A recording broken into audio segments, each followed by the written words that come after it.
Hyderabad cricket association Sunrisers Hyderabad టికెట్ల వివాదంలో కీలక పరిణామం చోటు చేసుకుంది. హెచ్సీఏ ప్రెసిడెంట్ తో పాటు సభ్యులను అదుపులోకి తీసుకుంది సిఐడి. ఏడాది జరిగిన ఐపీఎల్లో ఎస్ఆర్హెచ్, హెచ్సీఏ మధ్య టికెట్ల వివాదం నెలకొంది. మ్యాచ్ సందర్భంగా తమకు టికెట్స్ కేటాయించలేదని కార్పొరేట్ బ్యాంక్స్ కు తాళం వేసింది హెచ్సీఏ. ఈ ఘటనతో అసహనం చెందిన ఎస్ఆర్హెచ్ యాజమాన్యం హైదరాబాద్ వదిలిపోతామని చెప్పింది. దీనిపై ప్రభుత్వ ఆదేశాలతో ఎంక్వైరీ చేసిన విజిలెన్స్ అధికారులు ప్రభుత్వానికి నివేదిక ఇచ్చారు.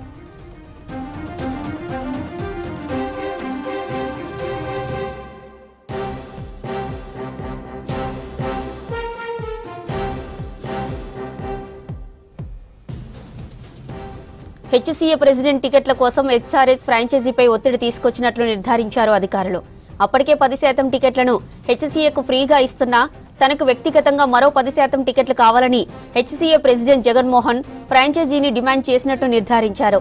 ఇందుకు ఎస్ఆర్హెచ్ యాజమాన్యం ఒప్పుకోకపోవడంతో ఓపెన్ మార్కెట్లో కొనుగోలు చేసుకునేందుకు అవకాశం ఇవ్వాలని డిమాండ్ చేశారని ఐడెంటిఫై చేశారు.